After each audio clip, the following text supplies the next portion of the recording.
ମୁଁ ତ ଆଶ୍ଚର୍ଯ୍ୟ ମୁଁ ଜାଣି ନାହିଁ ଯେ ଆଜି ସକାଳୁ ହଠାତ୍ ଆମ୍ବ ପଞ୍ଚାୟତର ବେଗୁନିଆପତିର ଶଶିଭୂଷଣ ରାଉତ ବୋଲି ମୋର ଜଣେ କର୍ମୀ ଅଛନ୍ତି।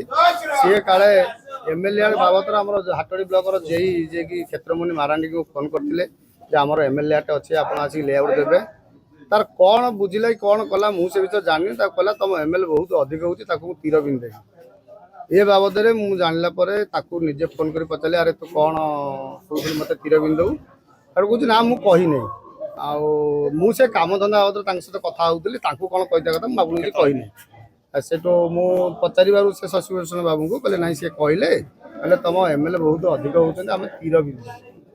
ସେ ବାବଦରେ ମୁଁ ଆମର ଜିଲ୍ଲାର ଜିଲ୍ଲାପାଳ ମହୋଦୟ, ଆମର ସିଡିଓ ମହୋଦୟ ଏବଂ ବ୍ଲକର ବିଡିଓ ମହୋଦୟଙ୍କୁ ଜଣେଇଛି। ସେ ତାଙ୍କର କ'ଣ ପଦକ୍ଷେପ ନେଉଛନ୍ତି ନିଅନ୍ତୁ, ନଚେତ ଏ ବାବଦରେ ବହୁତ ବଡ଼ ଆନ୍ଦୋଳନ ହେବ ଏବଂ ଏ ବାବଦରେ ମଧ୍ୟ ମୁଁ ମୁଖ୍ୟମନ୍ତ୍ରୀ ଦୃଷ୍ଟି ଆକର୍ଷଣ କରିବି।